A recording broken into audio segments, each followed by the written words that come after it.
Like, I remember growing up, and a lot of the people that we used to look up to was the basketball players and the dope boys that was in the neighborhood and stuff like that. But you got to see both sides, right? You got to see the good and the bad. Now, in the social media era, we're just now getting to see the other side of people complaining or the problems that they then have or the things that they are having issues with within their lives, right? And I think even from an influential perspective, like from a content creator's perspective, people don't care as much about just the flossing, the successes, and all of that. They kind of turned off from that. Like they've adapted to that. They used to that. They know that everybody is wearing fake diamonds and all of that stuff, right? Now we're starting to get into a space where people are looking for authenticity, and that's gonna be the play. That's gonna be the move. It's gonna be the play. And so I've always prided myself on being authentic with my life, and things are great, right? But they're not always great. Sometimes it goes left, sometimes it goes right. But let me give y'all a little bit of insight. For example, one of the things that I seen was this woman right here, right? Was this woman right here. And this came across my feed, and I did not plan on doing a reaction to it, but I did want to have a conversation about it, and so I earmarked it. And I didn't know when I was going to come back to it, but I definitely wanted to have a conversation about it. And this is what she had to say. This is what she's saying about life. At this point, I will take any reason to stop being a member of this parasitic capitalistic society. Yes, I am scared, but I'm also ready. I am ready to stop stressing about my bills, to stop stressing about my rent, to stop feeling like a zombie that's just doing the same shit every day, that I have a schedule and an alarm clock and I go to work and I get my paycheck and I pay my bills. Lather, rinse, repeat. I'm ready to survive on my own terms, the way I want to live, the way I want to survive. I know how. I do. I know how. I'm ready. I'm ready for any reason. Bring it on. Pull the plug. Let's get this shit going. I have felt drained in this society since I can remember. I'm neurodivergent. I hate this capitalistic world that we live in. At this point, if one person starts doing it, I'm going to start doing it. That's where I'm at. Survive on my own terms. I don't want to be a member of this shitty ass society anymore. I want to decide how I'm going to survive. I think a lot of us are ready to unplug from this shitty matrix that we're all being forced to be a part of. So, what she's basically saying is that she's tired of adulting. That's really what it comes down to. She's tired of being an adult. And you know what I find to be interesting about that is that there are a whole lot of people that feel just like her. But what I've also learned is the people of yesteryear in every single generation, the 2000s was much more difficult as far as what you had to put in order to survive. A lot of people will say, well, the 2000s, the 90s, the 80s, the 70s, the cost wasn't as much. The physical labor was a lot more. I remember, do you know why there were a lot of people, why there was a lot of turnover?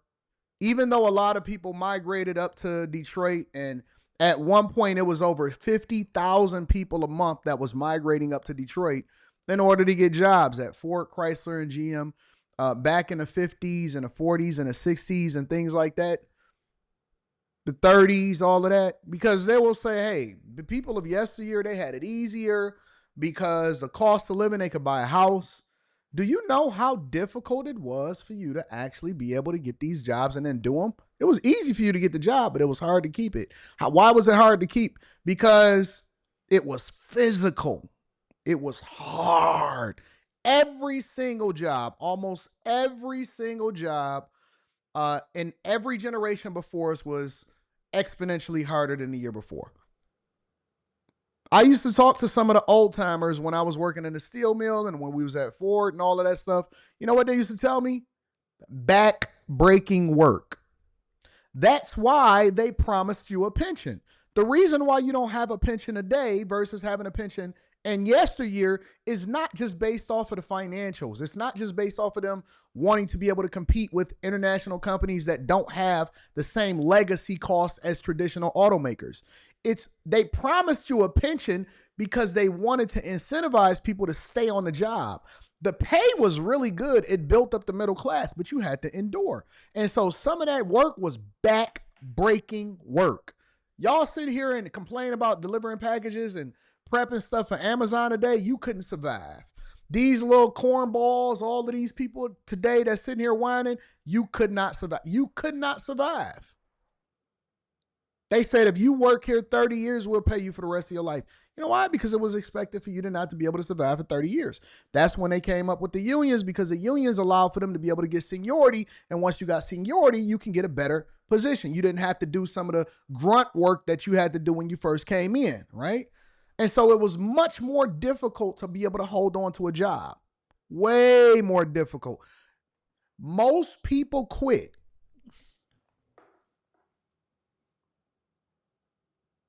Most people, them good jobs, the jobs that y'all keep on talking about, that everybody had, that it was easier to cost them able to buy stuff and stuff. Most people quit. They couldn't take it. It was too hard. The repetitive nature, standing on your feet all day, no orthotics, back was hurting, being able to get in them pits, possibility of injuries.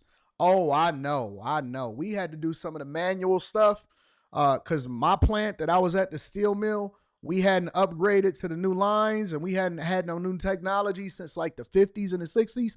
And so we had to go and get in them pits and clean out all of them steel scraps. You could only work down there in the smell and all of that stuff, and you had to put on a respirator mask, and that's why I didn't have no beard back then. Y'all keep saying liberal time, he had no beard. It's because I had to wear a respirator mask. I couldn't really wear a beard because anytime you had a beard, it didn't do its job because the hair was preventing you from actually having a seal on your face. And so we would get in there and we would scrape that steel. You can only work for like 15 to 30 minutes at a time. Then you had to come out, take a 15, 20-minute break because you were sweating. You were pouring because it was absolutely more difficult. Do you know why people are much bigger and stuff like that in the United States of America?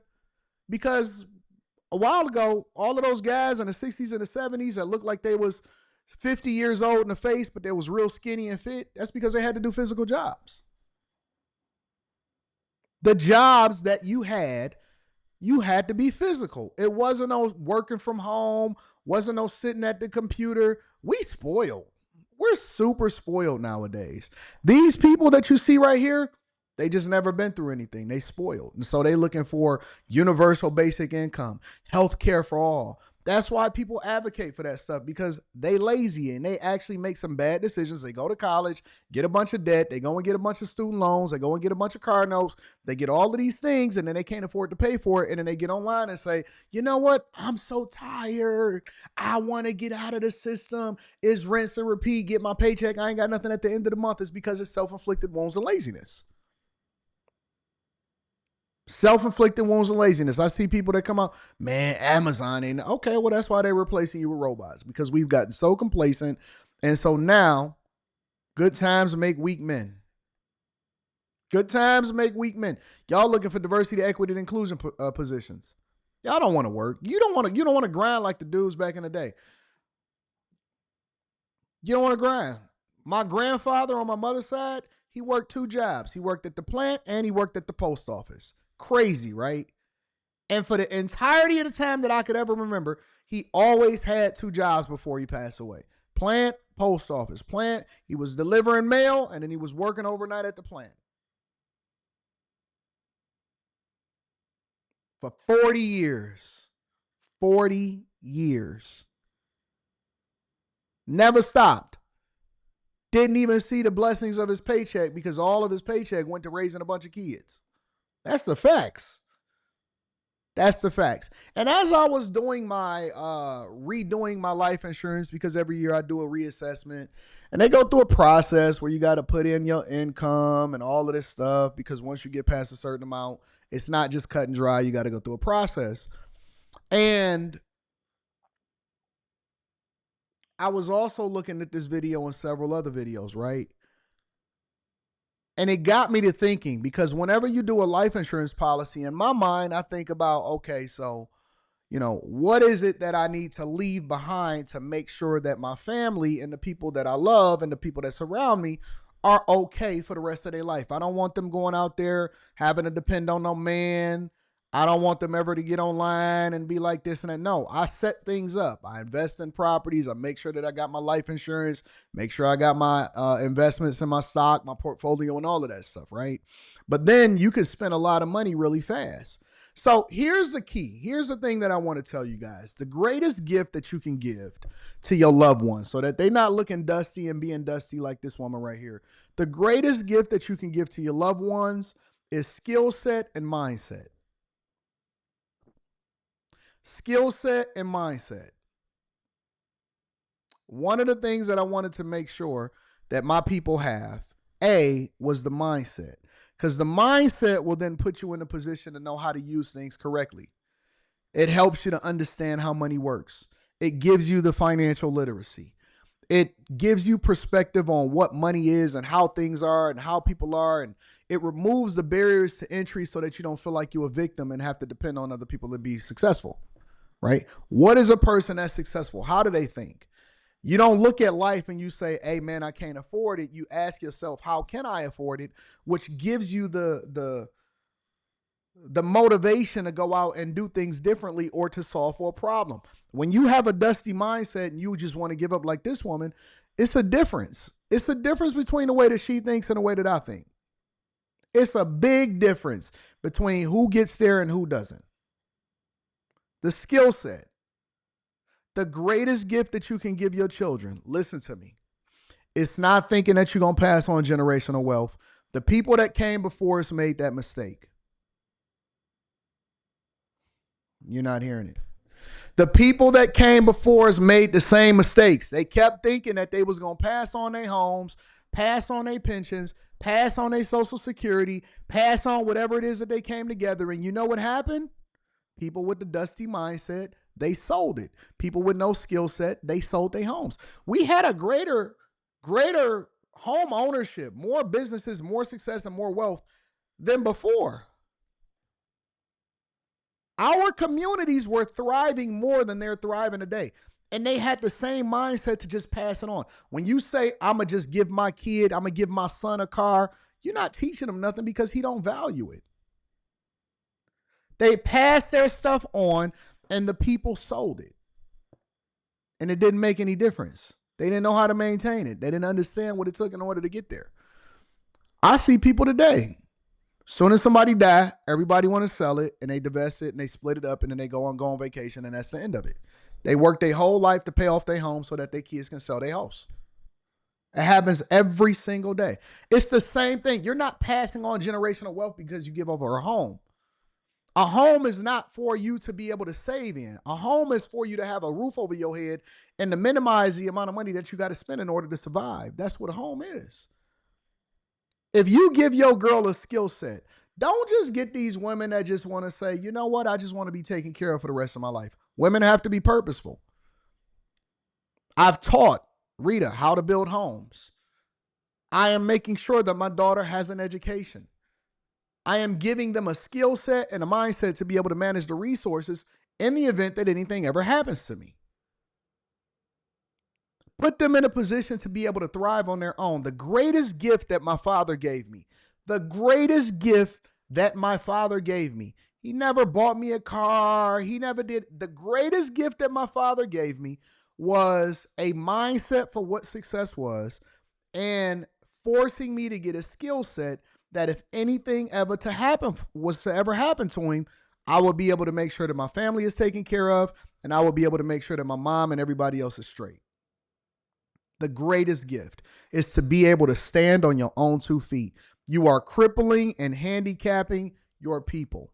You are crippling and handicapping your girl, your kids. If anything was to ever happen to you tomorrow, they would be dusty as hell within 6 months, trying to figure it out and trying to monkey branch onto another man so that they won't be able to drown and they won't be homeless. Think about that for a second. If something was to happen to you today, your girl, Dusty, she gonna come on the I Choose You 2 tour. You want that? You want your girl on the I Choose You 2 tour trying to figure out how she can survive? Or do you want her to not operate out of dustiness, out of duress, but to be moving in abundance? Wouldn't it be a tragedy if when Kobe passed away, that Vanessa was out here trying to monkey branch from man to man like Larsa Pippen is after she got divorced from Scottie Pippen and now she was busting it down for Future? Wouldn't that be a travesty? Wouldn't that be a dent on his legacy? How dusty would it be if something was to happen to me tomorrow, right? How dusty would it be for my girl to be over here talking to a whole bunch of people and now she on the vlogs? Oh man, Anton left her dusty. That's a shot to my own legacy. It's a brokenness. So we need understanding. The word of God says, in everything that you do, get understanding. We have to have understanding. We have to be purposeful. We have to be mindful. We have to develop the right skill sets, and we have to pass those things on to our kids. What's the point of giving your kids and your people more money if all they're going to do is fumble the bag when they get it and they don't know what to do once you get out of there? Ant Dog said, this is why life insurance is important. Okay, so you get life insurance. Let's say, for example, you get life insurance and whatever the amount is, what's a good amount? $1 million, 2 million, whatever, right? Let's say you get $1 million in life insurance, because life insurance is really so you can be able to bury things and make sure all of the money is straight and get a clean slate for your people so that they ain't suffering immediately right after you die. So let's say you get $1 million, 2 million, right? You got to live for the next 30 to 40, 50, possibly 50 years. You're telling me that $1 million or $2 million is going to last you for the next 20, 30, 40, 50 years? It's not. It's not. You can get all the life insurance you want. Eventually, you're going to be dusty if you don't have the mindset and the skill set to be able to survive. That's my point. That's my point. You will fumble it. You will be broke immediately. You will fumble it and you will be broke. I promise you. I see it every single day. It's not enough. It's not enough to just get the money without the mindset and the skill set. You understand what I'm saying? No matter how much you get, if you don't have the principles, the basic foundation that allows for you to be able to survive for the next 20, 30, 40, 50 years, yo, people gonna be dusty.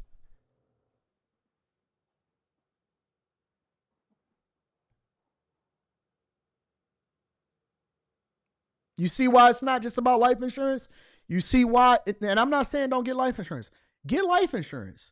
But I'm also saying there's other things, skill set and mindset, that got to go along with that. Because that alone is not going to be enough. It's just going to be a bridge until you walk into the water. I'm telling you, people go broke every day. People go broke every day. $1 million, 2 million, it's not going to last you for the rest of your life. I promise you. I promise you. I know a person, a woman, an older woman, who had the looks and she was beautiful and all of that. And she had married a guy and they had been married for 20 plus years or whatever. He wound up passing to cancer. Left her in a phenomenal setup, phenomenal position. House was paid off, nice, big, beautiful home.